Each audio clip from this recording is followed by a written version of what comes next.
Thank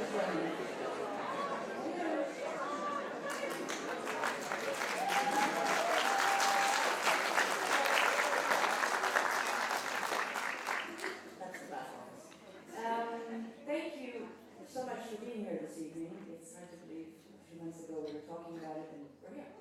The weather worked against us because it's now Oktoberdag, and so it's warm out there and other people are at the beach, but I think they'll show up later. Hopefully. My name is Deborah Valentine. I'm the Director of Access, and it's my extreme pleasure to be here this evening. Contrary to the program that you received when you arrived, we've had sort of an unexpected situation, and so we're going to throw it around a little bit. And I would like to start with a few words from Mr. Jeroen Nijland, who is a commissioner at the Netherlands Foreign Investment Agency, and who has been very supportive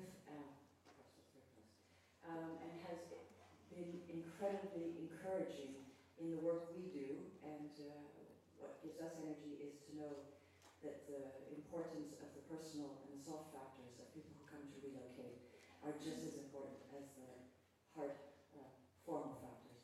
And so Jeroen has a pressing agenda out of our control and out of his. So he may disappear if he has to leave and beat the traffic. But I'd like to welcome Jeroen to share a few words with us, please.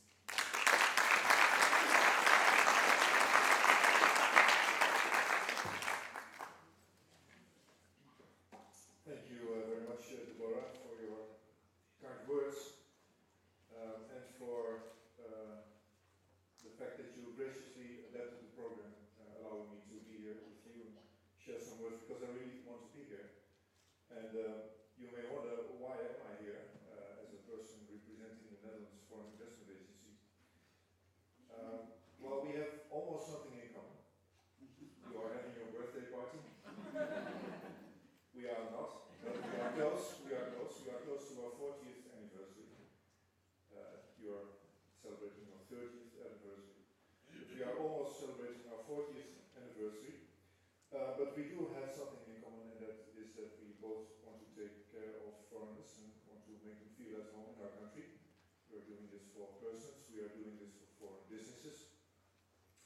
And when we grow up as a 30-year-old organization or 40-year-old organization, we of course we grow, we start, we make mistakes, we learn, we mature, we develop, and in doing so we build up expertise, we develop services, and we connect to people, we connect to organizations we need in order to do our jobs. And at the NFVA we started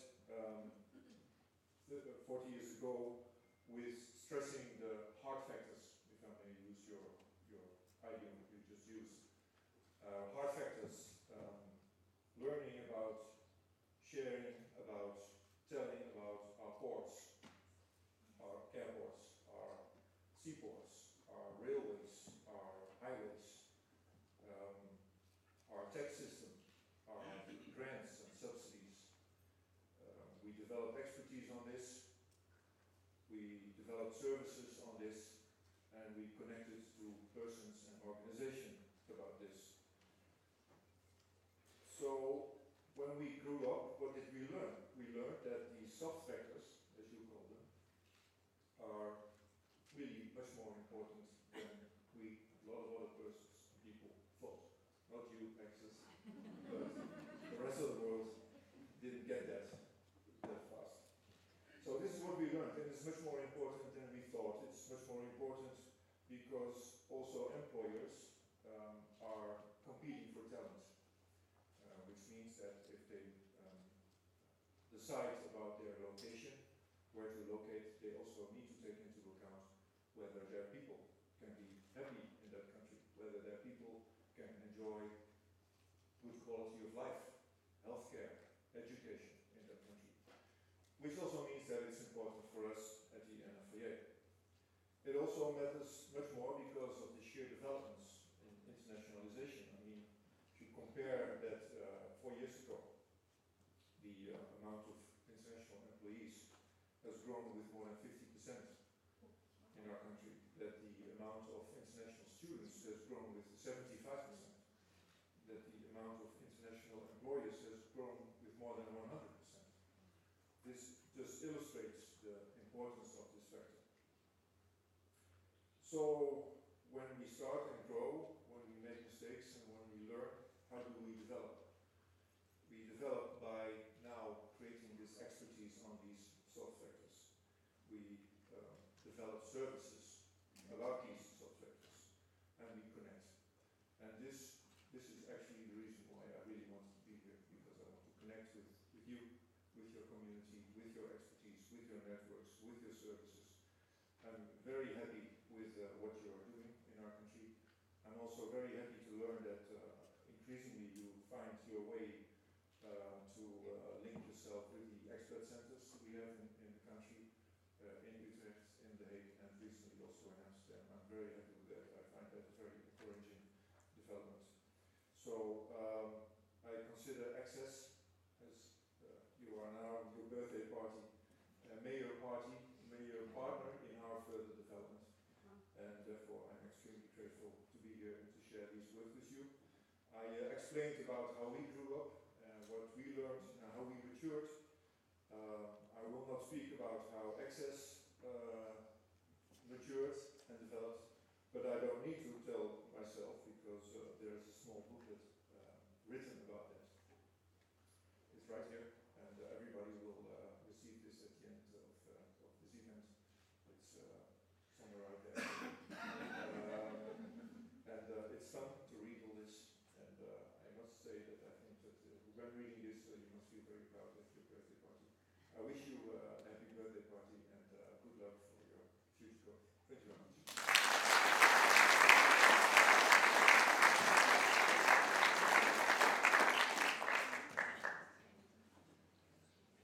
As a Canadian, having so much praise directed to you is very uncomfortable. But I will graciously say thank you on my behalf, but more importantly on everybody here's behalf. And also on behalf of all the people who couldn't make it this evening, principally because they left the country, that's what expats do, and some who couldn't be here for other reasons. And I want to thank them, and I'm doing so now because actually all the speeches this evening are being recorded and will be available to share with those who couldn't be with us this evening because of circumstance. So now, back to our regular program. I would like to go back to the normal procedure and invite our host for this evening, on behalf of the American School, Mr. Karel Drastich, to welcome us, and he will be followed with a few words also from the Access Chair, Gary Hayes. Thank you.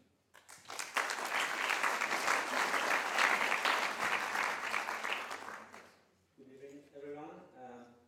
My name is Karel Drastich. I'm the current chairman of the Board of Trustees here at the American School of The Hague.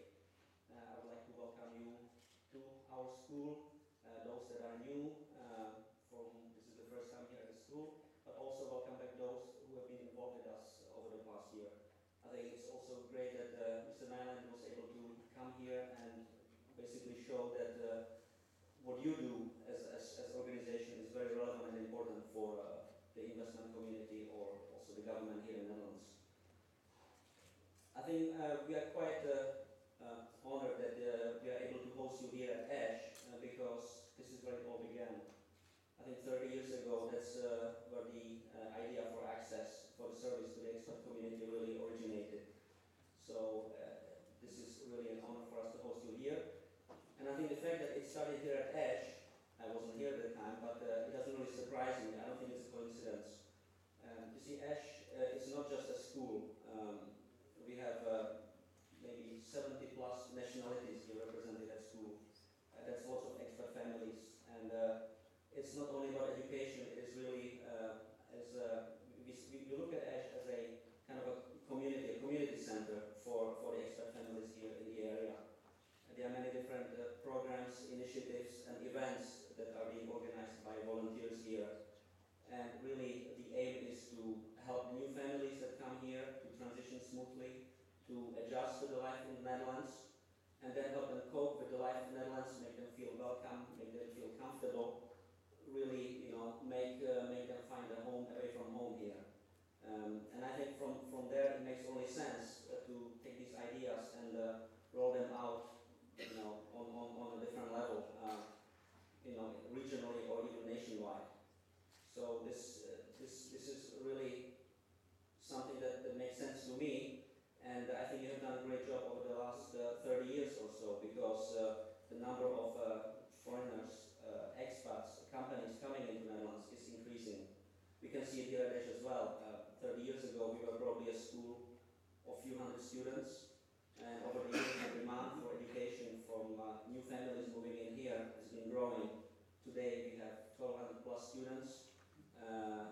We had to open one additional campus for young children to accommodate the demand, and we offer education today for children from the age of 3 up to the students who are 18 years old.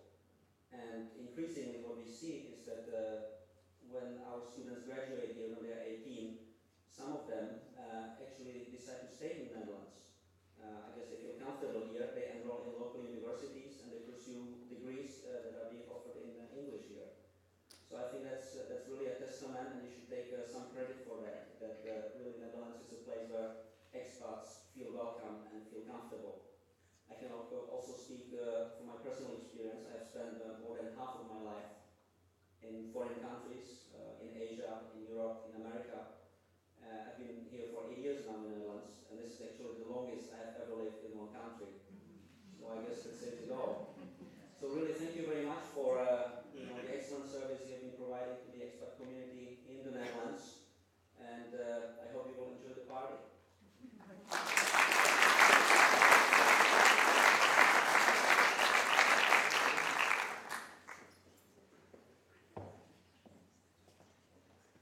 Okay, welcome to you all. As you just heard from Deborah, my name is Jeroen Nijland, the current chair of the ASH Board. Basically, I've just got to do 3 things in my short couple of minutes. The first thing is to thank the 2 previous speakers, because without the American School of the Hague and without the Netherlands Foreign Investment Agency, we wouldn't be having this party today. So a special thanks to our speakers. That's not, of course, to say that I've forgotten about all of the small, middle and large organisations who help us day to day. And it's good to see a number of you here as well. So thank you. Okay, the second thing I've got to do is to talk a bit about the past, but also the future. We've got the book, which we're going to be having, so we don't need to talk much about the past, but clearly lots of things have changed in the last 30 years, and Access has tried to change with them. If we think about how it started here at ASH, and basically aimed at a fairly small group of people, that's grown, as far as Access is concerned, into the whole of the Netherlands, but also internationally. More than half of the unique visitors we get to our website are actually abroad, thinking of coming here or trying to find out about. So we've grown very much from where we were to, indeed, an international organisation as such. We've also changed in the ways in which we help our clients and meet our clients.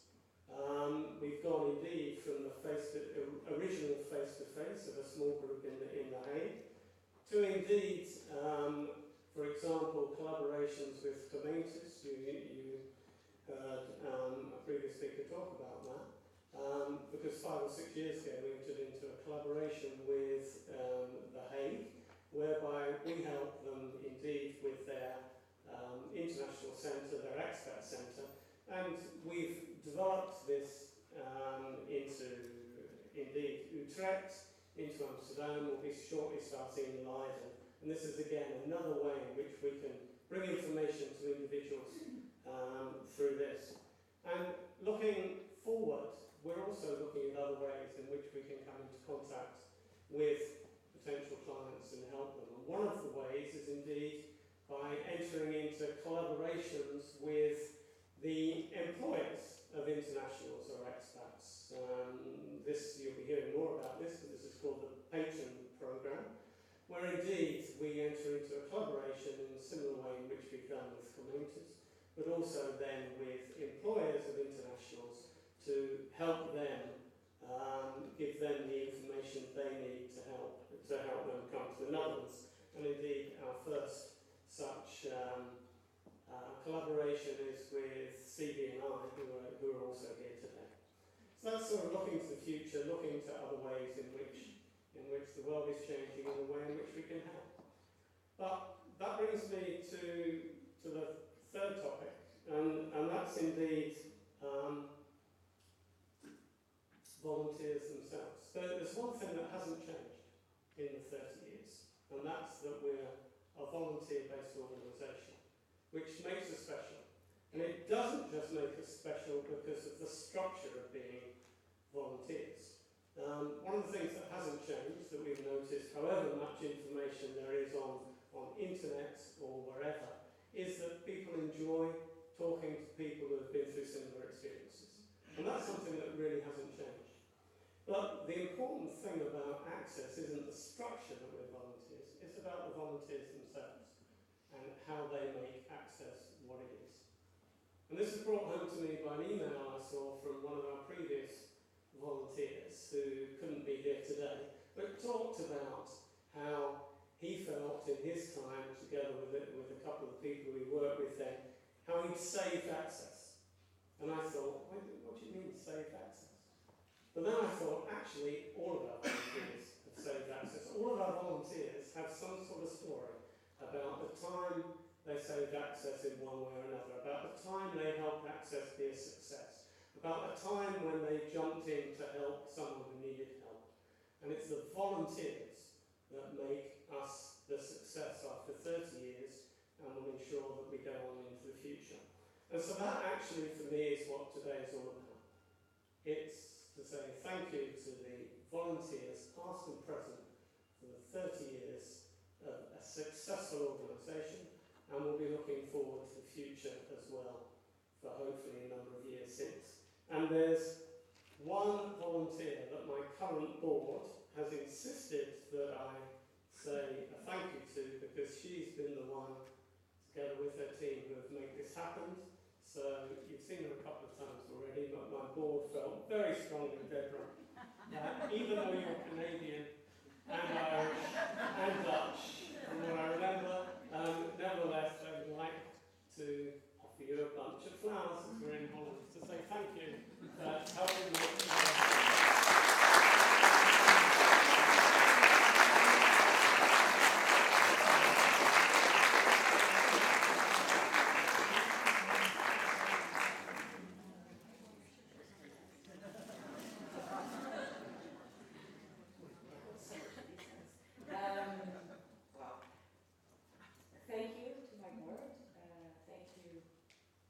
Gary, for finding the words to actually say what we all live and breathe and know to be true about Access. It is a special and a unique organization. When planning this event, I wanted to give it in-house, content. I wanted to invite somebody else to look at the story and tell us what she saw. So I'm delighted that Anne accepted my challenge. Anne Parker is the founder of International Skills Company, co-author of The Mobile Life, a friend. And The Mobile Life is a book that really is the keystone for so much in expatriation and relocation. It takes change management theory and it applies it to what that means when you move from A to B, be it in a country, across a country, across a continent. The book is insightful, easily readable, and so many messages are true. And so I gave her the challenge, and we talked about Access, and I threw it all to her, and I just took a little peek at her notes, and I think we'll all be excited with what she has to hear, to say. None at all, please, Anne.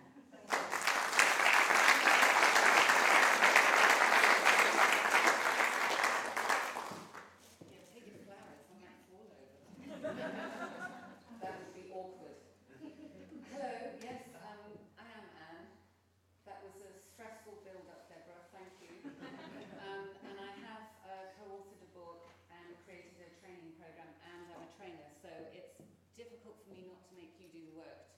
hesitant to stay presenting, but I will do that. The link between the training program and the book is that I think the relocation experience develops unbelievable skills in people, and you can find all these skills in the corporate workplace. And so I translate project management, change management, self-leadership skills, and I bring them across into the relocation arena, because I think that's what we're doing. We're really heroes when we move. So then I got this challenge from Deborah to have a look at access through the years. And so she sent me testimonials from 30 years ago and up until the last few years that I could read. And we sat down and we had tea. We were very good. We did not have wine. We had tea and we concentrated. And we talked about access, and we talked and looked at some research. And at the end of that, we came up with the funkiest title we could for this presentation, which is that access is a multidimensional resource.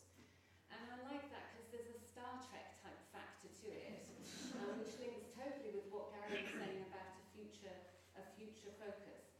So my focus for the next 10 minutes is to really take this business management perspective and look at access and look at why it is a multi-dimensional resource. You know, and there's three things I'm going to look at. First of all, why it's comprehensive. And secondly, why it's unique. And thirdly, why it's essential. And so from those three aspects, I think we'll get a really rounded view.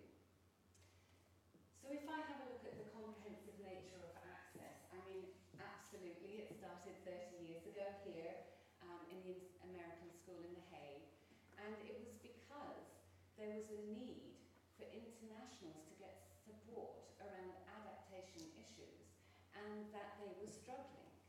And actually, it started with a grant from the US State Department Health Services, so there was clearly an identified need here.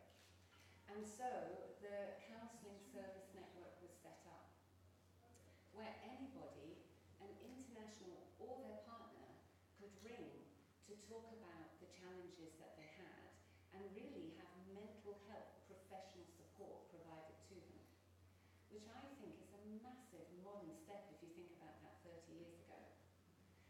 And then from there, of course, there's more services, and Gary's mentioned a few, but I might just pick out some highlights that struck me from them. So of course the help desk, and I think it's really important that somebody can be told, you can ask as many questions as you like. And personally for me, when I arrived here 12 years ago, it was very nice to know that even if I don't have a question now, if I do have a question, it'll be able to be answered. And that knowledge alone was really reassuring for me. Because I didn't say it, but I was born in New Zealand and I've lived in Hong Kong, Jamaica, Bahrain, Nigeria, and I've never been anywhere where there was a help desk. This was amazing for me. So we have the help desk, and then we have the magazine, the editor is here, we have the online website, and all of this is driven by the volunteers who drive these services but also get so much out of them themselves. It's an opportunity for them to give back. And then we heard Gary saying about the patron program, which really for me crosses over into an area that I find fascinating. Because for me, I'm really about how do we use our international experience and translate it into career skills. And I work with people on that, and I present at the International Job Fair on that. And, you know, so for access to be working with international employers and saying to them, look, in all honesty, some of your employees will not feel comfortable talking to you or HR about their personal struggles, but we can mentor them through their adjustment. So that's a really clever skill that Access is supporting international employers with. And then finally, we also heard about the information officers who work with the councils.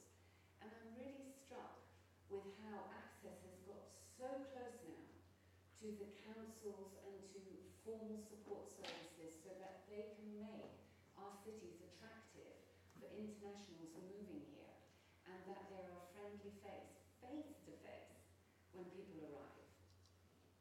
So, you know, Deborah sent me some really interesting research about that came out in 2012, and it was a result of a 4-year study looking at internationals and looking at their partners, and really asking the question, what is the critical success factors for an international assignment?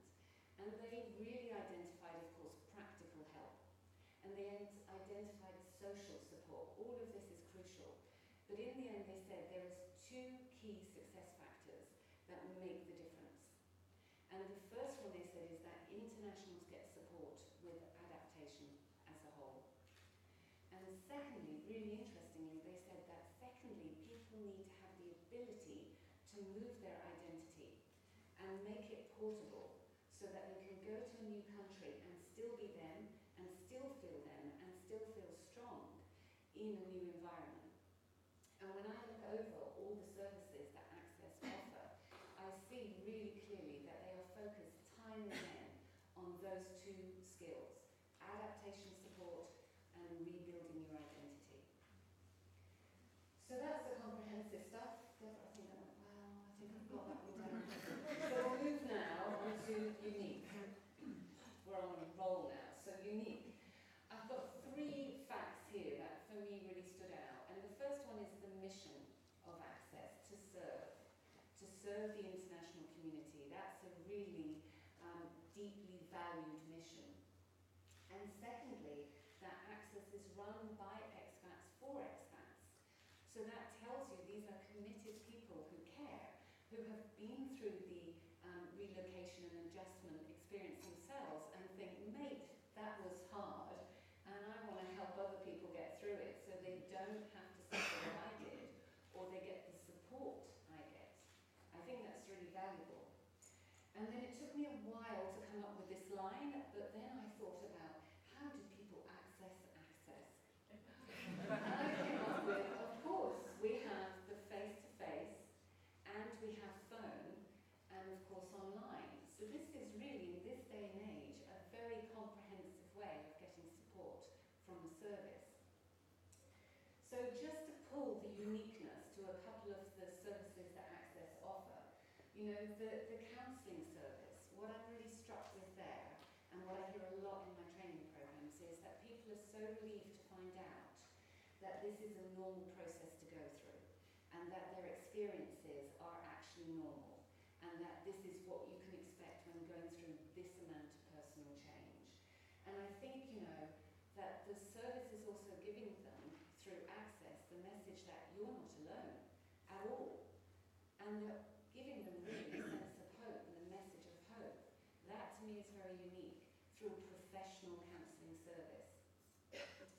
And then, of course, the help desk. Well, you know, you have up-to-date, verified, relevant information that has all been checked. And something I was really struck with looking through the testimonials is how many people talked about how important that information was for them at that point in time, for them to make decisions to build their life here. And I think that's really unique. And then also I want to look at the volunteers, because the volunteers are working in a really amazing environment. This is an international environment, and it's skills-based. And this is an environment where they can develop. And I say this because from the learning world, one of the things we've come to realise, as painful as this is for me to say, is that people develop basically 70% of the time on the job by doing things and by making mistakes and watching other people do things and trying again. And then 20% of how we develop in our careers and our skills is actually by talking to someone and identifying your problems and talking them through and having someone help you think of answers. So, you know, the sad bit is only 10% of how you develop is through a training program. But it does mean that your training program needs to be the right training at the right time to totally feed into the 70 and 20. And, you know, if I have a look at Access, what I see here is that people are getting the opportunity to totally develop in the 70 and the 20%. On the job in a social environment, and this for me is really key. And you may not hear it or see it initially when you see people turning up enjoyed themselves, but there's so much for me more than that, and I hear that's what they're saying.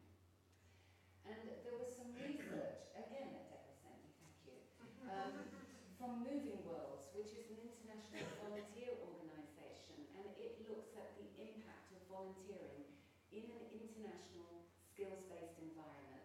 And they said that doing this type of volunteering work can really help people develop in their career milestones.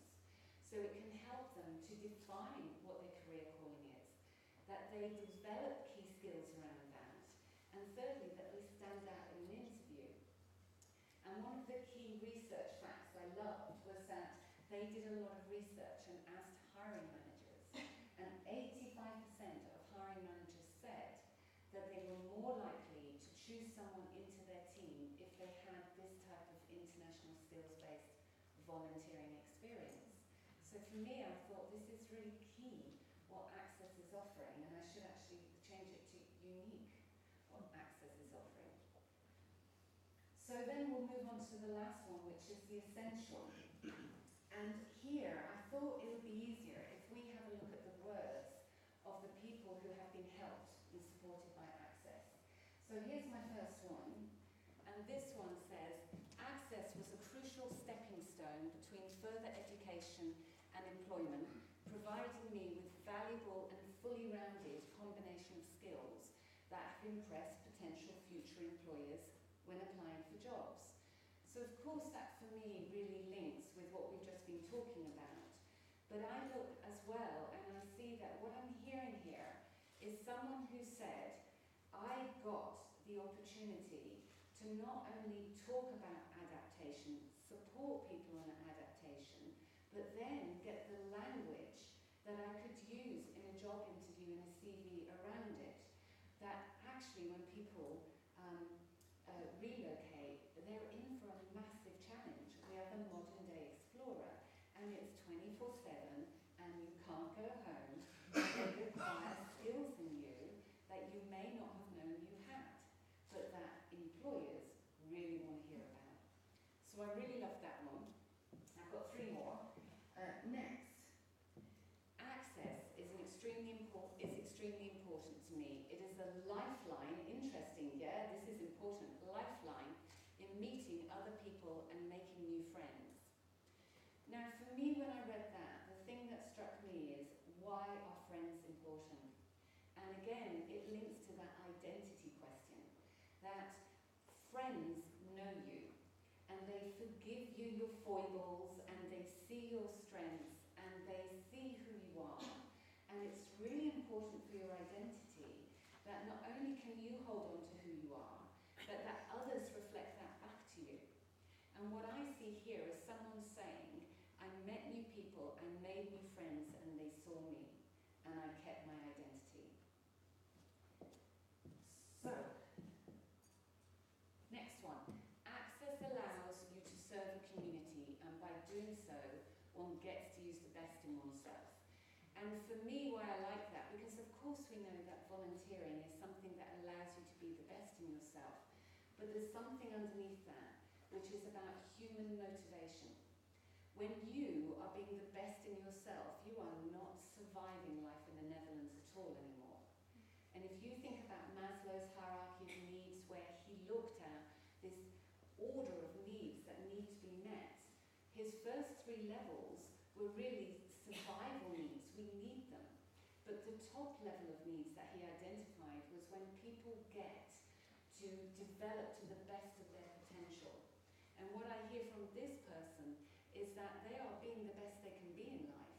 They are actually doing exactly what their partner is probably doing at work, where they are really accessing all their potential. So the final one is you get to feel more at ease integrating into the Netherlands and learn how things work in the Netherlands through working at Access. I like this one because of course there's that cultural aspect to moving anywhere in the world. And what I like about this is it really sounds quite objective. And you know that you've reached a level of cultural competence when you can say it's different, not wrong. And what I see here is someone saying, I learned how it works here, and it's just different. could move to any other country and do the same now with that really clear, objective attitude of, I just needed to know the rules here. So those were the 4 testimonials I picked out because I thought they were so interesting to look at it from, if you like, a skills perspective and see that this work that Access does is very comprehensive. It's for the expat or the international, it's for their partner, it's for the international employer, and it's for the Gemeentes, the councils. But I also want to look at the fact that it is unique work. You do not find this kind of organisation anywhere else in the world, really. And it's run by expats for expats who really care. And finally, I really want to look at how essential it is. Again, if you think about that 2012 research, Access is supporting adaptation. It's helping people create and bring a portable identity, and it's definitely helping them to develop international skills. So for me, when I think about our Star Trekky type title, that it's a multidimensional resource, I think it absolutely is. And we are looking at not only a comprehensive range of services, but also how it will take us into the future. Thank you.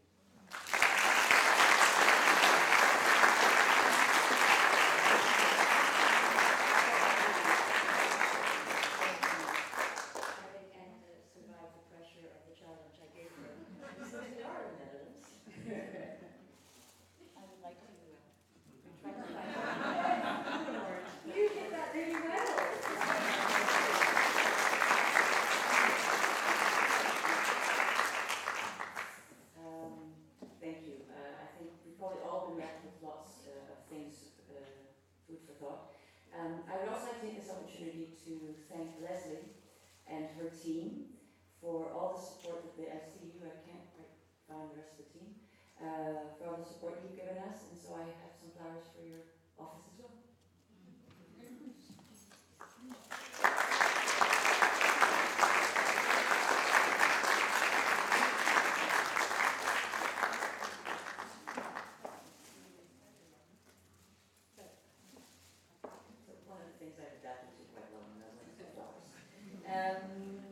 So now, I would like to invite you all to join us for a drink outside and some snacks.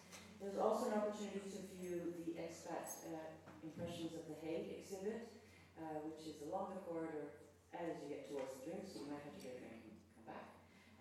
That the exhibit we did together with the Expat Archive Centre last year, and there is a new board, the Access History Board, which we tried to pick out elements of our history to reflect. If you're curious to talk to the volunteers, we're not scared, really. The badges say that. So we have several past volunteers here, and now I'm going to look against the light. We also have a former executive director, Barbara Ullman, who was with us many years ago, and Hazel O'Day, who coincidentally was here just for a few days and could join us. And I'm delighted that many former volunteers, I see some familiar faces in the background, have come back. Talk to them, ask them about it, ask them actually if what Anne said was some truth, if there was something that was transferable, because it is, it's always a double-edged sword, and we see nice job opportunities and we share them with the volunteers, and of course we know if we do that, then they're going to go. But thankfully there's lots of people coming to the Netherlands, so we get a new batch regularly. And as you leave this evening, please don't forget to take a copy of the book. And please enjoy the rest of the evening, and thank you for being here and joining us today.